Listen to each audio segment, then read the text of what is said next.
मैं किसी भी तथाकथित धर्म को नहीं मानता।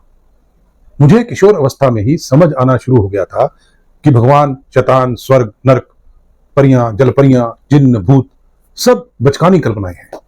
किसी के होने का कोई सबूत नहीं। सब बस अगर हैं तो इंसानी दिमाग में है। और हैरानी यह है कि दुनिया की एक बड़ी आबादी यह सब मानती है, जी जान से मानती है। और कोई तो इस कदर मानते हैं कि आपको मनवा कर ही छोड़ेंगे, नहीं मानोगे तो कत्ल कर दिए जाओगे। कतई बदमाशी।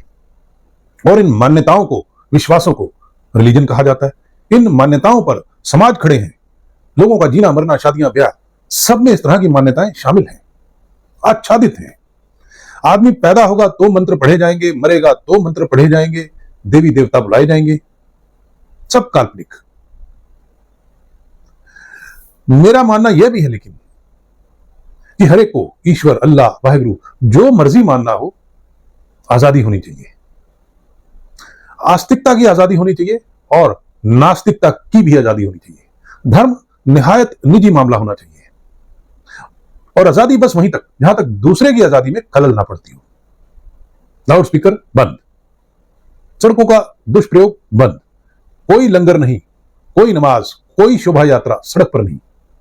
जागरण भी करना हो तो साउंड प्रूफ कमरों में करना चाहिए।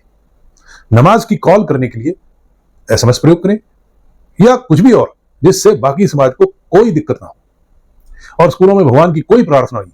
स्कूल शिक्षा स्थल है, वहां तो चार वाक भी पढ़ाया जाना है, मार्क्स भी पढ़ाया जाना है। वहां पक्षपात कैसे हो सकता है? सरकारी कामों में किसी भी धर्म का समावेश नहीं होना चाहिए। कोई भूमि पूजन नहीं, कोई नारियल फोड़न नहीं। देखिए, पश्चिम ने चर्च और सरकार को अलग अलग किया। हमारे यहां भी सैद्धांतिक तौर पर तो ऐसा ही है, लेकिन असल में जीवन के हर पहलू में धर्म छाया हुआ है। यहां नेता किसी एक वर्ग का प्रतिनिधित्व करता रहता है। ओवैसी बंधु साफ बोलते हैं कि वो मुस्लिम परस्त है और भाजपा वो हिंदू परस्त है, जबकि हम सैद्धांतिक तौर पर सेकुलर मुल्क है। मतलब जो भी सरकार होगी वो सेकुलर होगी। तो ये हिंदू मुस्लिम परस्त नेता सेकुलर कैसे होंगे? मेरा तो यह भी सुझाव है कि जिस तरह सुबह शाम धार्मिक स्थल, बाबा लोग, गुरु लोग प्रवचन करते हैं धार्मिकता पर, वैसे ही वैज्ञानिकता पर भी समाज में प्रवचन होने चाहिए। देखिए, वैज्ञानिकता से मतलब फिजिक्स, केमिस्ट्री मात्र नहीं होता। जो भी कुछ फैक्ट्स और तर्क पर खड़ा होगा वो वैज्ञानिक है। सो जीवन के हर पहलू में वैज्ञानिकता लाए जाने की जरूरत है।